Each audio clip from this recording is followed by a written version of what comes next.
I dare anybody to stand up and try to cancel me. New York free, Santos free. Did I embellish my resume? Yes, I did. And I'm sorry. Congressman George Santos has been facing a storm of controversy amid reports that he fabricated key details about his education, work experience, heritage, and more. These are blatant lies. Do you have no shame? Tulsi, I can say the same thing about the Democrats. On November 9, 2022, George Santos was elected to Congress, flipping New York's 3rd District and helping the GOP clinch a slim majority in the House. He made history as the first openly gay Republican elected to Congress as a non-incumbent. But just over a month after his win, an expose by the New York Times unraveled a string of lies he told about his background, prompting even more discrepancies to be spotted. We were bamboozled, absolutely lied to, and we do not want this representation in New York District 3.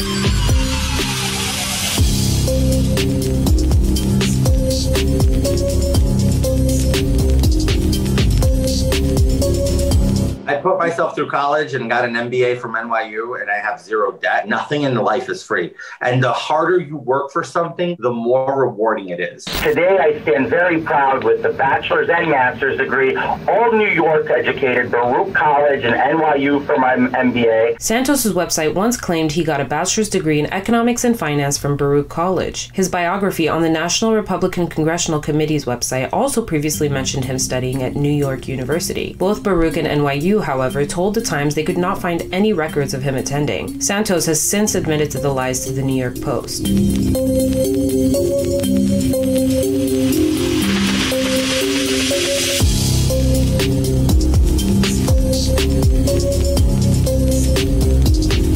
Santos' campaign site, which has since been updated, initially stated that he began working at Citigroup as an associate and quickly advanced to become an associate asset manager in the real asset division of the firm. His bio also indicated he briefly worked for Goldman Sachs. Spokespeople for Citigroup and Goldman Sachs, however, told the New York Times they could not confirm his past employment. In subsequent interviews, Santos clarified that he instead had worked for a company that did business with the firms. I used a poor use of words, but I did work in the industry for a number of years.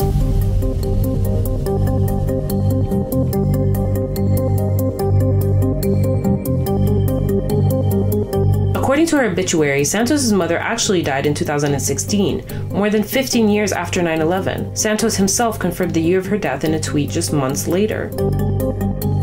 Santos later claimed his father was also on Ground Zero the day of the attack, and again confirmed neither of them died that day. My parents were both down there the day of the attacks, and fortunately none of them passed. The current version of his website states his mother, quote, survived the tragic events on September 11th, but she passed away a few years later when she lost her battle to cancer. While it is possible his mother could have developed cancer from toxins released during the attack, people are pointing out that 15 years is more than a few years, and that her obituary makes no mention of 9/11.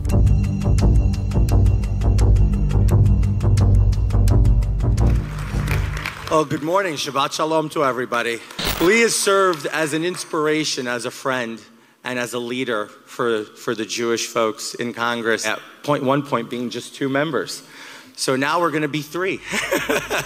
That was Santos speaking at the Republican Jewish Coalition meeting in Las Vegas last November, noting that with his election, there would now be 3 Jewish members of Congress. But less than 2 weeks later, he said this. I'm Jewish. I come from a Jewish family. My mother's family is Jewish. I grew up and I was raised Roman Catholic. My father's Roman Catholic. And just about a month later, he said this to the New York Post.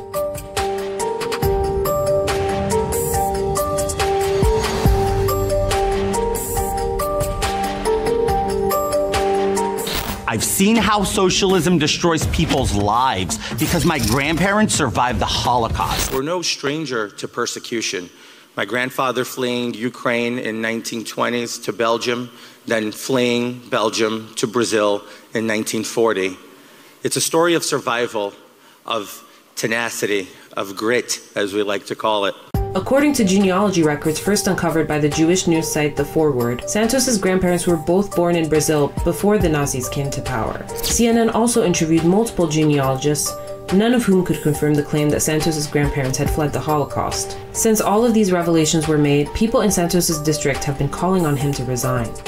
We need to stand together because we do not want to be represented by a clown in Albany. Facing outrage, Santos himself admitted to, quote, embellishing. Did I embellish my resume? Yes, I did. And I'm sorry. The reality is I'm human.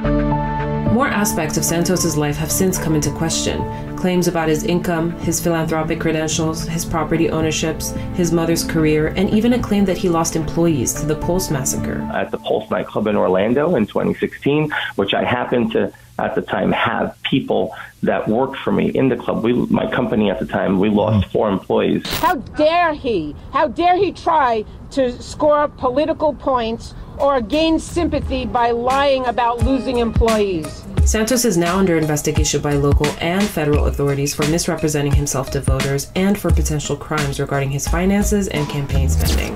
Authorities in Brazil also told the New York Times that Santos is facing charges for check fraud, which they say he admitted to in 2010. All in all, not the best start for Congressman George Santos. The craziness of it all was captured on this parody clip by The Late Show with Stephen Colbert. I invented root beer floats. I'm the guy from Quaker Oats. And that's not even all the stuff I am.